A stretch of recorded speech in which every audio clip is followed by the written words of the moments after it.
Moi, je ne suis pas là pour tolérer le péché parce que vous savez pourquoi je aime vivre dans la sainteté. Parce que mon Seigneur, il est pur, il est saint. Je veux lui ressembler. Je ne le fais pas pour dire de m'acquitter d'un devoir. Je le fais parce que je me régale de lui ressembler. Et il y a des gens, ils sont comme ça. Ils ne prospèrent pas dans leur vie. Ils montrent une façade. Ils ont du mal à prier. Et quand ils prient, ils le font parce que c'est pour eux, je suis dans l'obligation. Je ne vis rien par obligation. J'ai été esclave avant.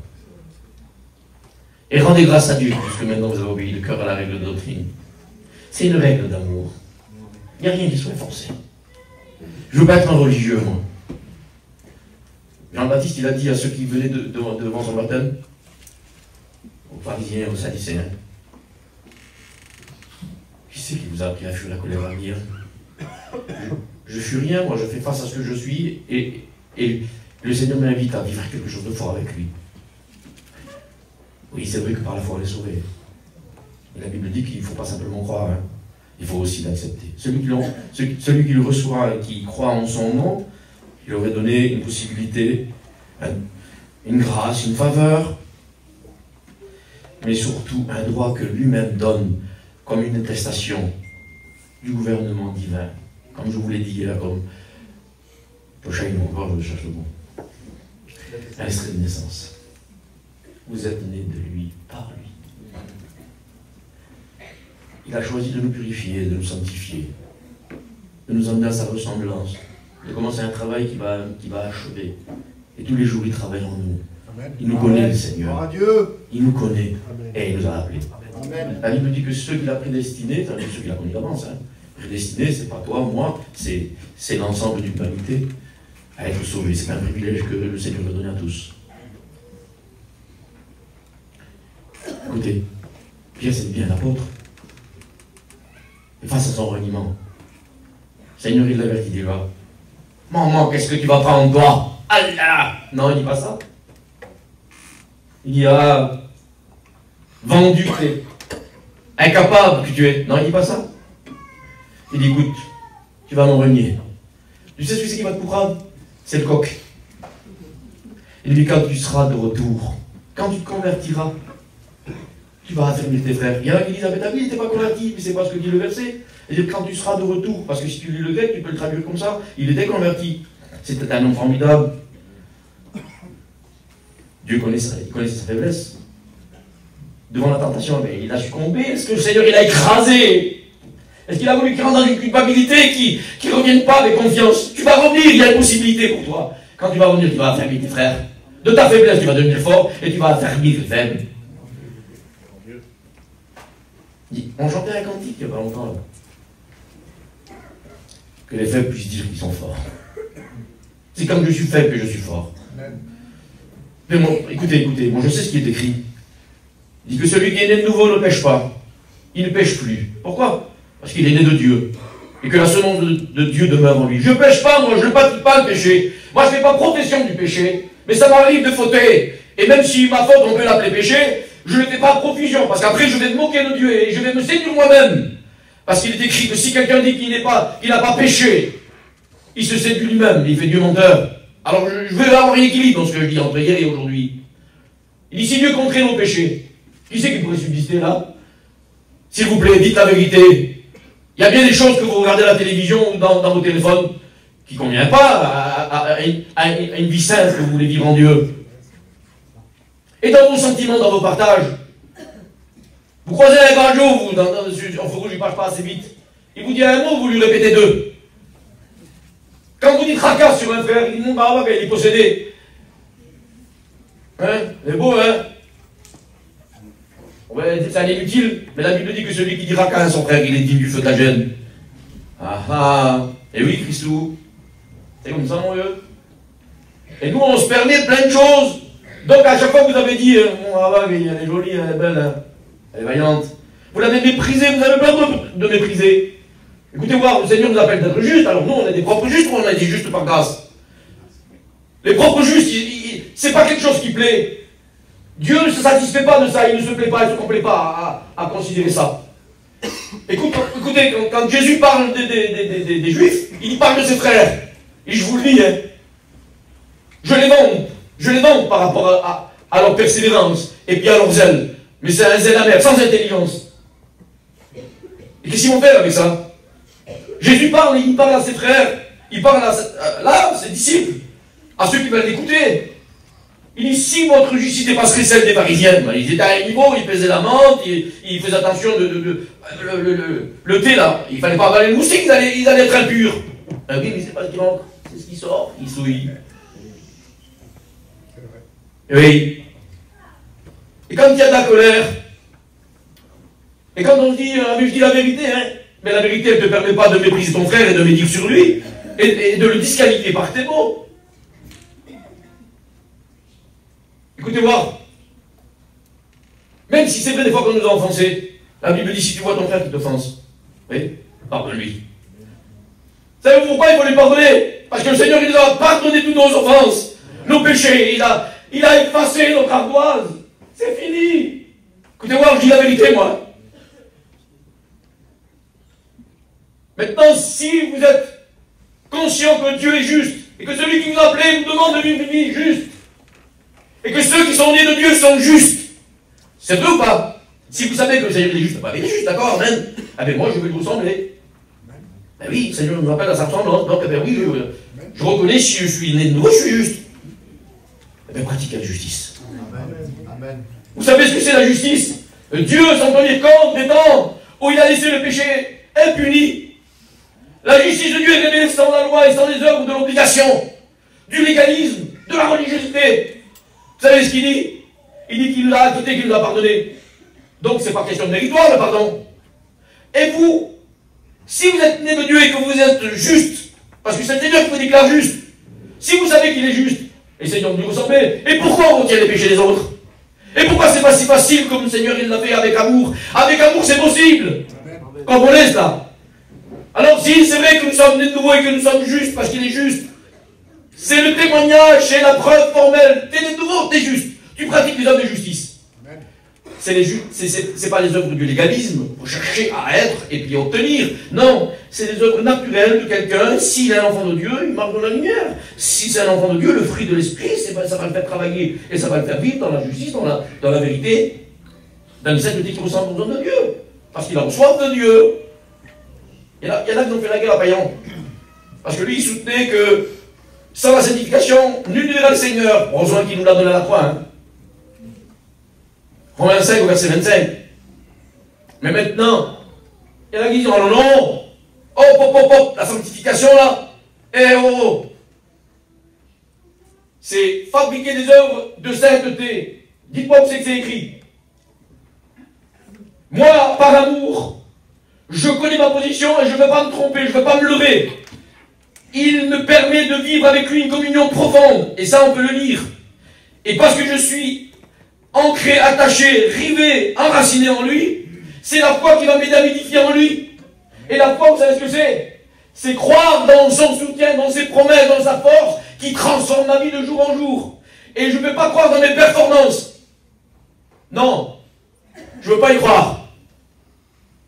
Je veux croire juste à mon cœur qui est amoureux du Seigneur et qui se complaît à faire le bien. Parce que c'est un bonheur de le faire.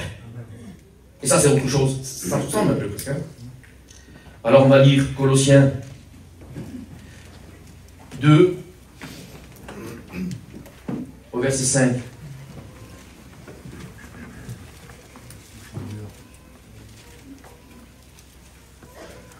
Car c'est Paul qui dit ça. Si je suis absent de corps, je suis en esprit avec vous.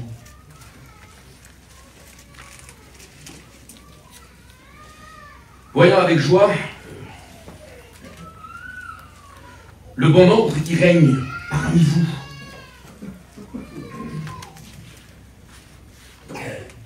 et la fermeté de votre foi en Jésus-Christ. Je tiens bon, hein, même si je ne suis pas tout le temps à la hauteur, je tiens bon. Amen. Je suis en route pour le ciel, moi, je suis mon Seigneur. Ainsi donc, comme vous avez reçu le Seigneur, Jésus, nous avons reçu, tout comme Jean 1, au verset 12 et 13, celui qui l'a reçu et qui croit en son nom, il donne, le Seigneur, c'est lui qui donne ce pouvoir énorme d'être proclamé et d'être affiché, d'être enregistré dans le registre de Dieu comme un fils de Dieu, un vrai. Amen. Il dit, c'est par le bon plaisir de sa volonté qu'il nous a engendrés. Il s'est fait plaisir, le Seigneur. Oui. Et quand il dit que nous sommes enfants de Dieu, c'est tiknon. C'est-à-dire que nous sommes sa progéniture. Nous sommes nés de son esprit. Et son esprit, mais vous comprenez que la vie chrétienne n'est possible, elle ne sera faite que de succès, de progrès en progrès, si nous sommes attachés au Seigneur. Et c'est pour ça qu'il dit, soyez fondés, enracinés en Jésus-Christ. Oui. Marchez avec lui. Et il y a une chose qui dit, soyez unis à lui dans une communion vivante. C'est vraiment quelque chose de vivant. C'est actif. C'est réel, c'est vrai. Je vis, je suis attaché au Seigneur, arrivé à lui. Et là, ma foi me permet de grandir. C'est pas mes œuvres, c'est ma foi. C'est mon bonheur, c'est mon plaisir. Vous savez, quand on lit le verset là, le mot foi, si on le traduit en grec, c'est pistis. Et si on le traduit en latin, parce que nous dit latin, c'est fideis ou fidelis. C'est de la fidélité. La fidélité, elle n'est pas forcée. La fidélité, c'est quelqu'un qui s'attache à parce qu'il fait confiance et qui prend plaisir de faire plaisir à l'autre. C'est ce que je fais, moi. Seigneur, il me fait plaisir, je lui fais plaisir. Je me régale de le réjouir, de réjouir son cœur. C'est un bonheur immense. Alors non à la religiosité.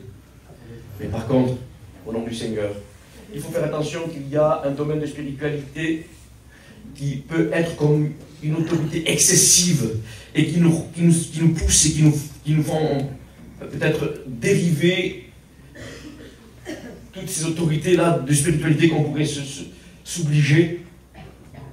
Et on tombe dans le panneau de retomber dans une loi, faire pour faire.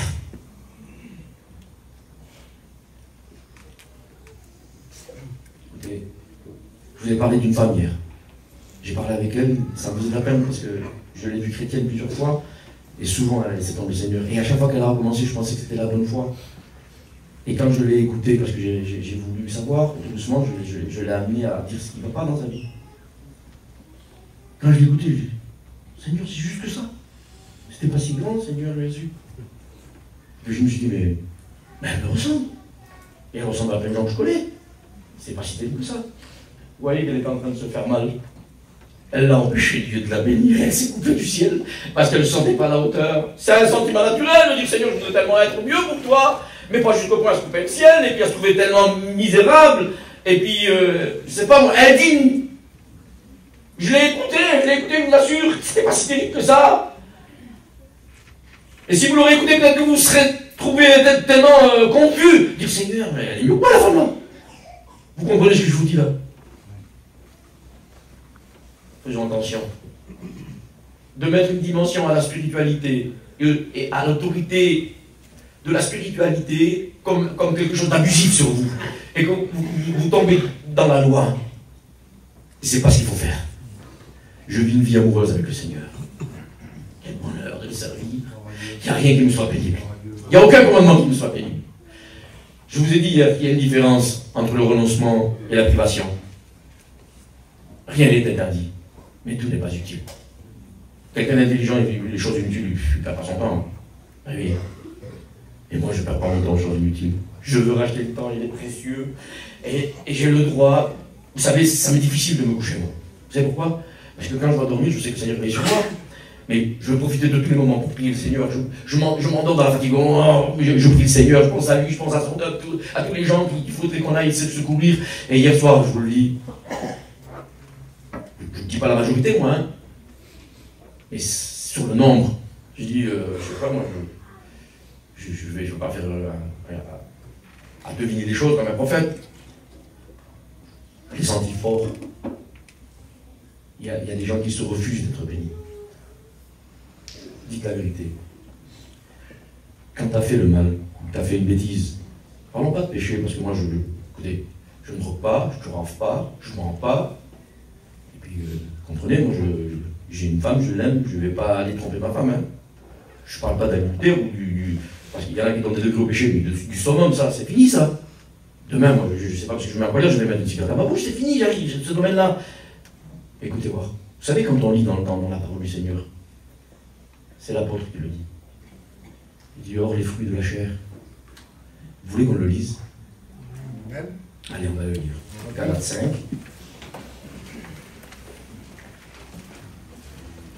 Galates 5. Je vais boire un peu d'eau quand même, je vais m'achicher. Galates 5, verset 19. Or, les œuvres de la chair sont évidentes, sont manifestes. Ce sont l'adultère. Ça, je suis sûr que là, il n'y avait jamais, même pas la pensée. L'impureté. Vous savez, l'impureté, il y a l'idée de dire que nous, on n'y tombe pas dedans, ou qu'on ne le vit pas de manière manifeste, mais ceux qui font de telles œuvres. Peut-être on peut le tolérer et puis presque alimenter ce système. Faire attention. L'impureté, la dissolution, l'idolâtrie. Vous ne pouvez pas être touché par ça. Il y a des choses qui peuvent prendre la place du Seigneur. Tout doucement, faites attention. Hein. Est-ce que lui, le Seigneur, il est le premier dans notre vie? Ça, c'est à vous de peser. L'idolâtrie, c'est surtout les choses que l'on met en priorité. Ça me gêne de parler de ça, mais certains sont tombés dans bien de tourments. À cause qu'ils ont cherché les richesses du monde au lieu de chercher Dieu. Ils cherchent les deux en même temps. Le Seigneur ne peut pas lui faire en même temps. Lui le premier d'abord. Hein. La magie, je suis sûr que n'en faites pas comme ça. L'inimitié, les querelles, les jalousies, les animosités, les disputes, les divisions, les sectes, l'envie, les meurtres. Ah, ça, je suis sûr que là, vous, non. L'ivrognerie, les excès de table, les choses qui sont semblables. Donc, on peut rajouter à la liste. Je vous le dis d'avance, ceux qui commettent de telles choses n'entreront pas dans le royaume des cieux. Là, il parle d'une pratique habituelle et puis quelque chose d'excessif. C'est comme une profession du péché. Il n'y a pas quelque chose qui vous a heurté là, dans les petits trucs là.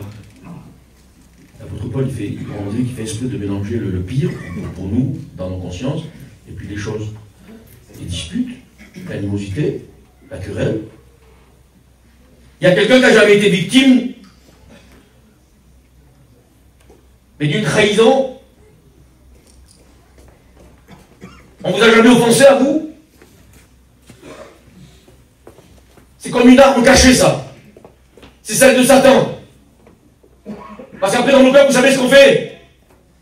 On salue de loin. Ça va? Et c'est là où on devrait faire attention. Par contre, là, non. On n'est pas si gêné que ça quand on va avoir des querelles, des disputes et des jalousies. Quand on est envieux, quand on se dispute assez souvent, quand on est des criards. Vous comprenez ce que je veux dire? Et quand vous le faites, en même temps, si c'est vrai que vous vous êtes jamais disputé, bon, tant mieux. Si jamais vous avez été querelleur, tant mieux. Si vous n'avez jamais été envieux, tant mieux. Mais si ça vous est arrivé, donc vous êtes perdu dès le moment, quoi. Sauver un jour, et perdu un autre. C'est ça que le Seigneur nous a envoyé? Non, ce qu'il faut faire, vous savez, c'est venir comme ça. On va lire la parole du Seigneur. Hébreux 4, verset 16. Approchons-nous donc avec assurance du trône de la grâce pour obtenir miséricorde, dans une autre version, pour obtenir le pardon et pour trouver grâce aux yeux du Seigneur. Pourquoi? Pour être secouru au temps opportun. Et c'est opportun quand on se trouve à la porte du danger et qu'on va franchir l'irréparable et qu'on ne va pas aller trop loin parce qu'il ne faut pas s'amuser avec ça. On ne peut pas tolérer le péché. Mais allez, disons que dans nos erreurs, là, on est là. Le Seigneur nous dit, écoute, dans le moment opportun. C'est là où tu as le plus besoin. Il ne te dit pas, attends que le temps passe et que ta conscience ne t'accuse plus, comme ça tu seras acquitté. Parce qu'il y en a qui ne prennent pas la Sainte Seine tant que dans leur esprit, ils ne sont pas encore préoccupés par les erreurs qu'ils ont fait. Et le soir, ils ne prient pas parce qu'ils ne sont pas à la hauteur, ils s'accusent d'eux-mêmes. Au nom du Seigneur, arrêtez. Écoutez, je vais au docteur quand j'ai mal, moi. Et il y en a qui sont plus intelligents. Ils y vont avant pour savoir s'il pourrait y avoir quelque chose. Je vais vers mon Seigneur, je le consulte, et lui, il dévoile ma vie. Il faut venir aux réunions, parce que c'est le scanner de Dieu, le Saint-Esprit qui va nous révéler aussi. Mais nous avons besoin plus que jamais avant que ce soit trop tard. Je viens au Seigneur. Il vaut mieux prévenir. Écoutez, le Seigneur, vous savez ce qu'il fait? Il ne finit pas de casser le roseau broisé. Le roseau qui est broyé, il ne finit pas de le briser, de casser. Vous savez, la mèche de la lampe là, qui s'étiole. Vous savez, s'étiole. Il y a dans les services de l'hôpital, il y a les services de thymologie. Vous savez ce que c'est? C'est des maladies qui affaiblissent l'organisme. Il y a des choses qui nous affaiblissent. Ah bien alors vite, il faut venir au trône de la grâce. Demande pardon s'il faut le faire. C'est pas interdit. C'est pas comme si, alors mon Dieu, qu'est-ce qu'ils m'ont passé de moi, j'ai péché. Vous savez ce qu'on fait, nous, dans la prière? Quand c'est des choses glorieuses, on dit moi, nous, moi, non, moi, nous. Les nous, c'est quand on ne veut pas dire ce qu'on a fait, il dit nous, les hommes, vous savez, on est plus là. On demande pardon à Dieu. Apprends-nous, Seigneur, à être meilleur. Non, apprends-moi à devenir meilleur. Amen. Et quand c'est quelque chose de glorieux, on dit moi. Au nom du Seigneur, je ne veux pas me laisser, détruire par la culpabilité. Mais quand la culpabilité elle arrive, je ne veux pas y vivre dedans. Vous savez, ça m'arrive, moi, de tomber. Est-ce que je reste couché et tomber par terre toute ma vie? Je me relève parce qu'il est permis de se relever avec le Seigneur. Vous savez pourquoi? Parce que le Seigneur, il n'est pas là comme un procureur. T'as fait ci, t'as fait là, et puis voilà. T'as gâché ta chance. C'est fini. Vous savez, c'est comme un crédit que le Seigneur nous aurait donné. Si t'as gaspillé le crédit là, c'est fini. Banqueroute. Allez, à la romaine. Non, c'est pas comme ça. Ce n'est pas comme ça. Mais il faut venir, même si c'est pas grand-chose, apprenons à concerner ce que le Seigneur nous a donné. Et la sanctification, c'est pas, travailler avec des œuvres de sainteté que tu aurais la capacité de faire, mais c'est de conserver pur ce qu'il t'a donné par grâce, et tu dois, y veiller et le protéger pour ne pas, altérer ce que il t'a donné le Seigneur. Et s'il y a quelque chose qui vient, soigne-le direct. Soigne-le direct. Vous voulez qu'on lise plus haut? Alors, je lis plus haut avec vous. Écoutez. Voilà. On va lire donc, Hébreux, chapitre 4.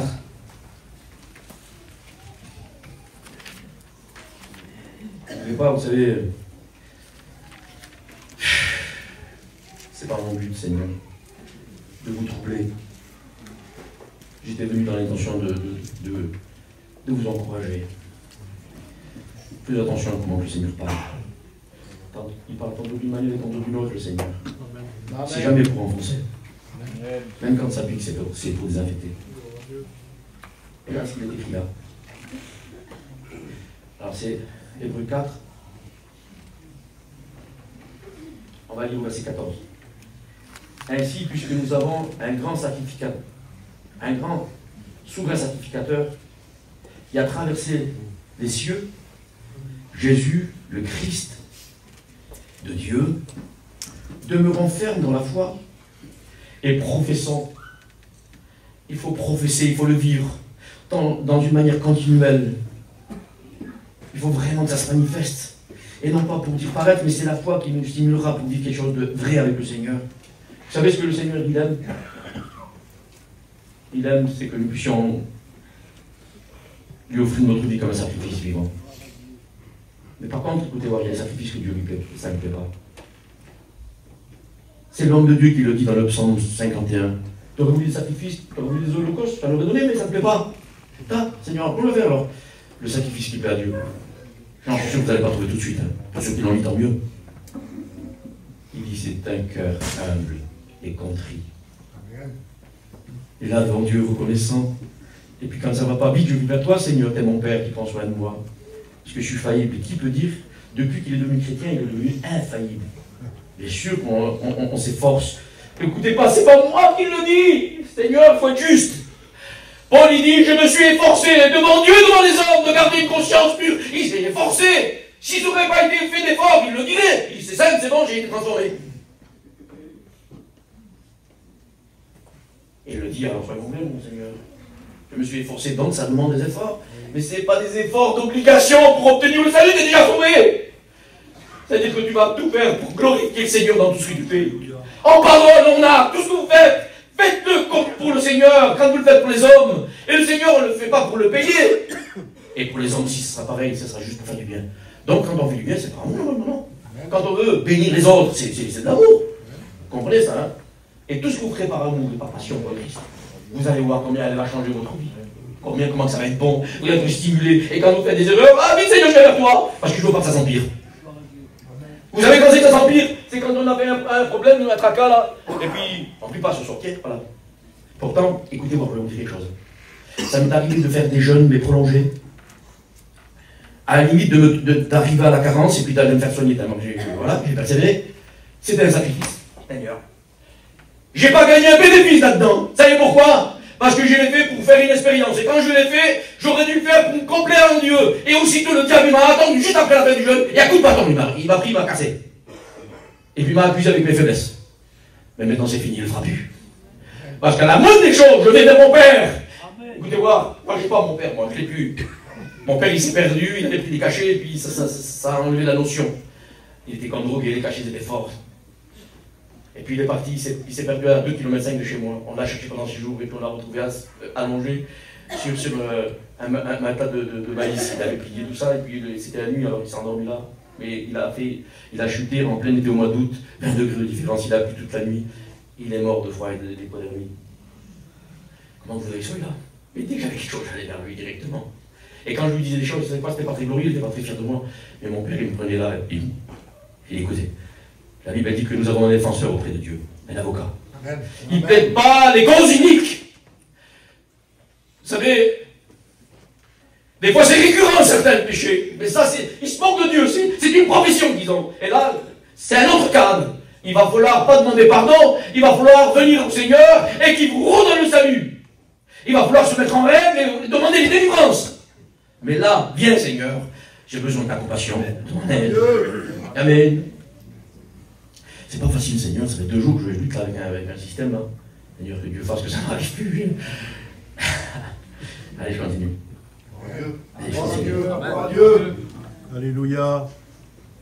Alors, au verset 15, on va dire là. Car nous savons, nous ne savons pas. Oh, je suis fatigué, non?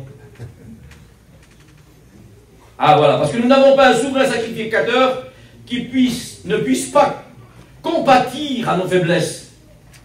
Écrit ça. Le sacrificateur, le souverain là, il n'est pas dans l'incapacité. Il peut vraiment, il est écrit là, compatir à nos faiblesses. Je ne vous parle pas d'une vie dépravée dans le péché, moi. Dans nos faiblesses, dans nos échecs. Ne prions pas de la grâce de Dieu, venons vite, vite, vite, avant que ça s'infecte. Et ça devient trop grave, ça me sépare de Dieu. Et que je ne sois plus enraciné en Christ pour m'édifier en lui, seulement par la foi. Il compatit. Pourquoi il compatit le Seigneur? Il y a une raison pourquoi il compatit alors. Qu'est-ce qui se passe? Au contraire, parce qu'il a été tenté en toutes choses sans commettre le péché. Vous savez la différence qu'il y avait entre nous et lui? C'est que lui, il a été tenté de l'extérieur. Jamais le péché est entré en lui. Jamais. Il disait, le diable n'a rien en moi. Mais nous, par héritage, dans la faiblesse de la chair, nous ne sommes pas Dieu. Nous sommes tentés de l'intérieur. Et c'est bien difficile. Ce que nous devons vivre n'est pas facile, et le Seigneur, il le sait. Et heureusement qu'il est là pour nous aider. Heureusement. Heureusement. Nous comptons sur sa grâce. Mais faisons tous nos efforts quand même. Hein. Vous n'avez pas laissé tout faire Dieu. Hein. Ah oui. Hein. Alors je continue. Amen. Ah ben le verset continue. Ah, il compatit parce qu'il a été tenté, donc il sait ce que c'est. Il sait que nous, de quelle manière on est tenté. Pas de la même manière, mais quand même en tout point. Mais il n'a pas péché. Alors il est seul juste. Et nous, éprouver, c'est difficile, des fois on faille. Et le Seigneur, il nous comprend, c'est pour ça qu'il compatit. Il est la victime, il est le sacrifice et il est le sacrificateur. Mais là, regardez ce qu'il dit. Approchez-vous donc avec assurance. C'est-à-dire avec confiance. C'est lui qui nous invite. Vous ne vous invitez pas tout seul. Vous ne cassez pas les portes. Vous ne brisez pas les verrous. Vous ne forcez rien. Le Seigneur vous dit viens. Viens vite. Alors je veux venir. Amen. Et le Seigneur fait grâce. Amen. Et puis je le redis parce que ça me vient de le dire. Le Seigneur, lui, il est lent à la colère. Sa colère, elle s'embrasera jusqu'au point où les gens auront repoussé, renié et rendu vaine la grâce. Mais pour l'instant, c'est le temps de la grâce. Tu crois que le Seigneur, il est fâché avec toi? Tu crois qu'il est en colère? Moi, je me déçois, moi. Je parlais avec un tout à l'heure. Je me déçois, moi. Je me déçois. Et quand, alors, ça fait que quand moi je me déçois, le Seigneur aussi, il est déçu de moi, alors. Je dis, c'est pas possible. Dites-moi-le si c'est la vérité, parce que moi, je veux savoir la vérité. Si c'est comme ça, alors, il faut que je me repente. Et puis, alors, par contre, si c'est pas juste pour un pardon, pour lui dire, le Seigneur vient me secourir dans ma faiblesse, je vais demander à Dieu qu'il me donne le salut, mais je ne l'ai pas, alors. Le Seigneur, il est déçu de moi. Bien sûr qu'il ne va pas prendre un bon point, tiens, ça y est, il y a un ticket, on mange une glace. Non, c'est pas ça, hein? Non, le Seigneur, il est plein d'amour. C'est un papa, c'est un père, il nous aime vraiment. Il veut notre succès, c'est ce qu'il veut. Il nous assiste. Mais des fois, est-ce qu'on lui laisse le droit de nous assister? Mais s'il dit qu'il combattit à nos faiblesses, à nos échecs, et vous savez, je vous dis quelque chose, je l'ai dit ça, moi. Je l'ai dit ça, et je vais le dire encore. Je ne pense pas que j'innove quelque chose. On apprend de nos erreurs. C'est vrai, c'est... Vous savez pourquoi? Parce que quand ça fait mal, on n'y revient pas. Et vous savez, quand on est passé par un désert, et puis que c'est dur, on ne sent plus la présence de Dieu. Jésus, qu'est-ce qu'il est malheureux, les gens qui ne sentent plus la présence de Dieu. Je l'ai vécu, moi. Mon père, j'étais tombé dans un travers, j'étais devenu légaliste. Vous savez, si vous n'aurez pas donné vos derniers centimes là, de vos déclarations, là, t'es un menteur, t'es un pécheur, t'es perdu. Jésus, dans quel état j'étais?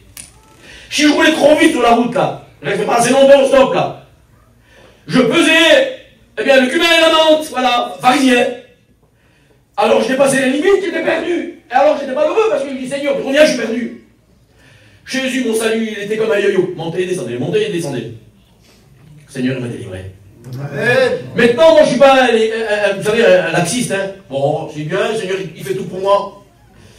C'est rien de péché. Dieu est bon. Non, il est pur, il est saint, il est amour. Et parce que je connais sa présence, parce qu'il vient jusqu'à moi quand je ne suis pas méritant, et qu'il frappe à la porte de mon cœur, et qu'il prend pitié de moi, parce qu'il connaît à quel point je suis tenté, et quel point il y a dans la chair. Il vient secourir les pécheurs, parce qu'il nous aime d'amour.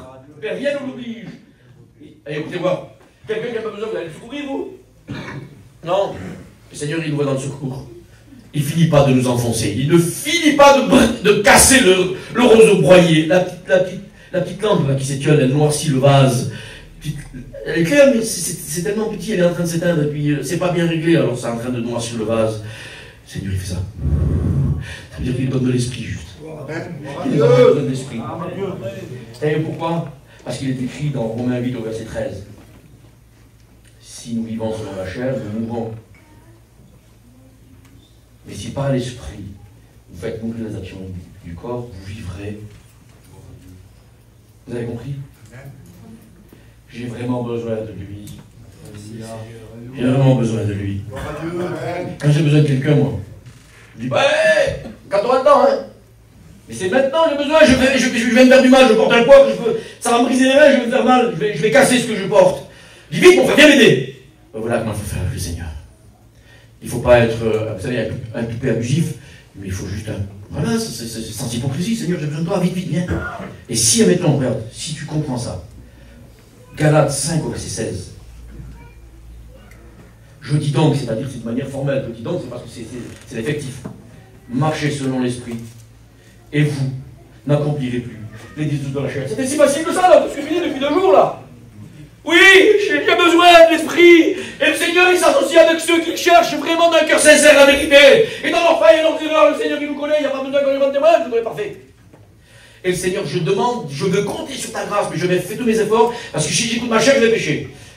Si je laisse, admettons, l'influence dans son énergie, elle va me mener loin de toi.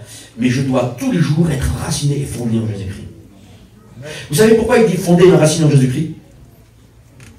Parce que c'est beau dans la phrase, il dit ça pour le moment, c'est beau. On fondé et raciné en Jésus-Christ. Ah là là. Mais il y en a qui disent, parce que la parole de Dieu, c'est le fondement des apôtres et des prophètes. Oui. Seigneur, c'est beau, donc ça on dit qu'il faut être enraciné en Jésus-Christ. Jésus-Christ est le fondement des apôtres. Et puis enraciné. Mais écoutez, voir en hébreu ou en grec, quand on parle de la foi, c'est d'être comme ça, regardez. C'est d'être nourri par les racines nourricières. On dit ça, le mot aman, qui est devenu aujourd'hui le mot amen. C'est simplement, c'est pas possible que c'est un peu ça.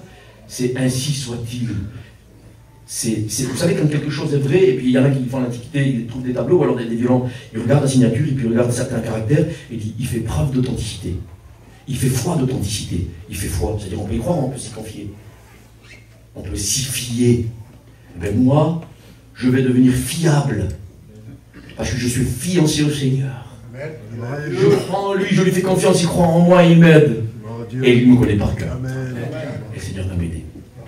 Alors s'il vous plaît, au nom du Seigneur. Alors oui, je veux dépendre de lui, mais toute ma vie. Si c'est vrai que je l'aime, écoutez-moi. Comment ça se fait qu'il y a des jeunes filles qui sont capables de laisser leurs petits frères, leurs petites soeurs, leur papa, leur maman, qu'ils admirent. Et vous savez, il n'y en a pas beaucoup des petites filles qui ont dit non, moi je ne me marie pas, je me marie mon papa. Et puis, leur papa, les arguments. Mais un jour, ils trouvent l'amour, et puis ils trouvent l'âme sœur, et ils s'en vont. Et bien moi, j'ai trouvé le plus beau des fils de l'âme. Amen. Et je ne vis pas par intermittence avec lui. Non. Amen.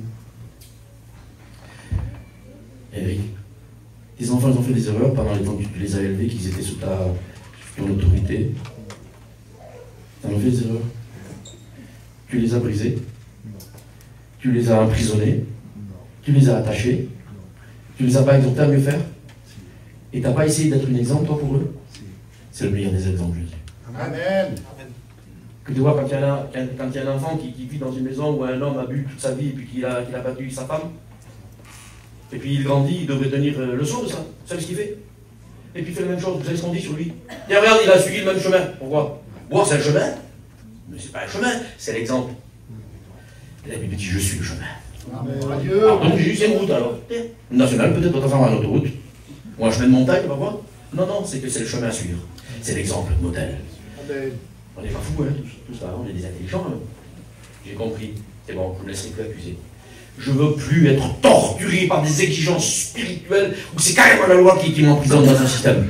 Maintenant, je ne vais pas flatter le péché, l'excuser, mais si il y a quelque chose qui ne va pas dans ma vie, je vais vite vers le Seigneur. Seigneur, pardon, j'ai parlé sur ma soeur.